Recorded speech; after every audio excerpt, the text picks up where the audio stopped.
Hey y'all, I want to talk about the Bible.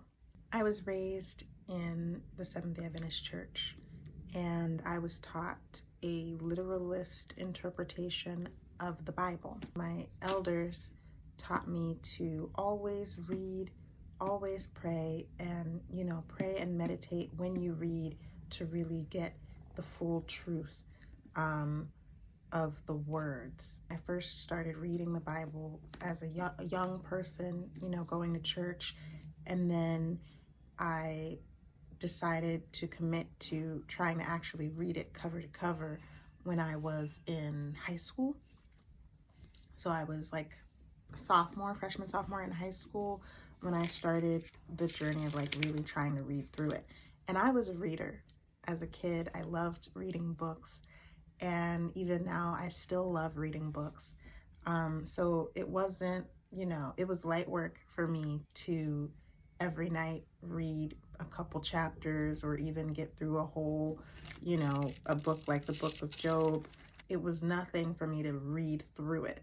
The issue came in when I was reading it and I didn't understand it because a lot of it is metaphoric and allegorical, and there's all of these symbols woven into it and stuff that I didn't understand at the time, but it wouldn't make sense unless you know a lot about history and the differences between the English language, Latin and Hebrew and Aramaic. I think the original Bible was written in Aramaic, which is something I just learned. That's not even something that they taught me when I was growing up in the church. What I've learned from actually studying the Bible is that it's kind of impossible to just read it.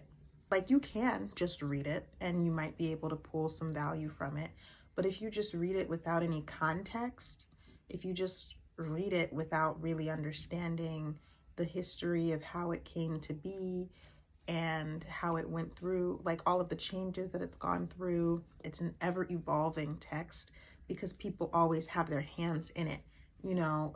Just in the 1970s, they made changes to the texts, the English translations. So things are always being changed and adjusted and shifted based on the changes in the culture, and the changes in the culture of the Christian church specifically, which we all, you might know, the Christian church is not one thing. There are many different institutions that kind of make up Christianity. And that's another reason why I feel like it's important to talk about this. We're all using the same book, but we don't all have the same views. We don't all have the same interpretations. There is a lot of harm being done by people who insist that their interpretation is supreme. I'm not the first person to say these things, but I feel like I have to be a person who says these things because I have the experience of seeing firsthand how harmful these things can be. One of the teachings that was kind of most important in my life growing up is that one day Jesus, who is a stand-in for God on earth, God incarnate, Jesus would return, right? Because right now he's not here, according to what I was taught. He's somewhere else in another realm, and one day he's gonna come back in a physical form, but not in a human body, and save his people. Not all people, just the people who, are cool with him. And everybody else goes to hell. And those who are cool don't go to hell and they get saved. And then there's going to be a new earth, right? So I was taught that there would be this end to all things as we know it that would be super chaotic and involve a lot of violence and a lot of hardship, and that I was personally taught that we, the Seventh-day Adventists specifically, were God's chosen people, and that we specifically would be persecuted for worshiping on Saturdays instead of Sundays, that we would be, tested our faith would be tested, and we would have to, claim God even in the face of potential death, when some of us might actually die for our beliefs. And these are very extreme predictions to put on the head of a 5-year-old, a 7-year-old, a 10, 12-year-old. Like for me as a young child, hearing these things, I was always afraid, always terrified, even though I was taught, don't be afraid, just have faith. Don't be afraid, just have faith. God is always protecting you. But it's hard for that kind of a message to seep in when it's being accompanied by all of this doom and gloom and everything is going to go to hell. Everything is going to burn one day. Don't get attached to anything because it's all going to go up in flames. I had a lot of dreams growing up. So I would have nightmares about the world ending and me, losing my family or having to turn my back on my family in order to be right with God, and all of these nightmares that would really torment me, and I would wake up feeling sad and crying. And then I would have daymares as well, daydreams, fantasies in the day about every potential that could go wrong. Oh my God, what if it happens right now? The world could end at any minute. The beginning of the end times could be right now. I have a relative who loves to remind everybody that we're living in the end times. This is it. This is it. These are the end times. Always talking to this person, and there's just so much fear. I remember the last time we had a conversation, I thought, wow, this person, I love them. I love them so deeply, and I think they are a beautiful person. But oh my God, there was so much fear in what they were saying. And they didn't say it as if they were afraid, but the things they were saying were terrifying. At one point, they were talking about someone, who was a young person, a teenager in a Sabbath school class, which is essentially like a Bible study class that happens before church service. And this relative was talking about this young man, and she said he doesn't believe that there is a sanctuary in heaven.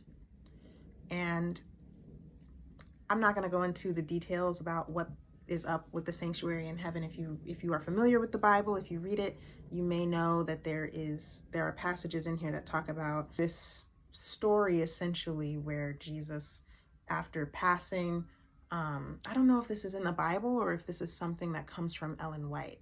So Ellen White is the prophet for the Seventh-day Adventist Church. She was a white woman who at a very young age started having seizures in church and waking up with visions to share with everybody about what was going to happen in the future. She wrote a bunch of books and was helped or potentially pressured by lots of other adults, mainly men, to continue writing these books.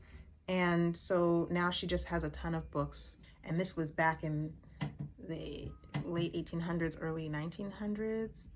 I think late 1800s. This was a long time ago. Okay, this was more than 100 years ago. The whole church, Seventh-day Adventist Church, is credited to have been founded based on her experience and the beliefs that sprung out of her visions. So this stuff about Jesus moving from the holy place to the most holy place, I think it might be tied to one of her visions. I don't know. I don't really know what it is for sure. If you do, let me know in the comments. It's one of those things that's up to interpretation, but according to this one relative that I was speaking to, it's a vital teaching, because when she was talking about this young man in Sabbath school who didn't believe that there was a sanctuary in heaven, what she said to me was that if there's no sanctuary in heaven, then there's no hope for any of us. There's no salvation for any of us if there is no sanctuary in heaven. If this one thing that she believes in doesn't exist, then there is no salvation. There is no hope for anyone, any human on earth. Everyone is doomed to damnation if there is no sanctuary in heaven. Now, when I heard this, it hurt me a little bit. I think this is one of those things that's like nitpicky. interpretive details that come from reading a very, very old book. A lot of people, especially Christians, especially Black Christians, want to hold on to this belief that this book is perfect. Everything in it is absolute truth. It is the complete word of God. I had my father tell me one time that the Bible is God. Why? Like, I hear, people talking about quoting the Bible and talking about the value of the word of God based on quotes from the Bible, and then using the Bible, saying that the Bible is the word of God. Every book in this book is older than this book, because all of these texts were written at different times by different people, and then somebody came along and found somebody's old library and decided to make it one thing. So if you understand that history of how we got the Bible in the first place, to me it doesn't make sense to put all of your faith into this idea that this book, as it is today, that is the absolute complete word of God. I think it's a limiting belief. I think it is a limitation that keeps us bound to ways of thinking and believing that keep us disempowered, separated from God, and closed-minded. And here's what I'm talking about.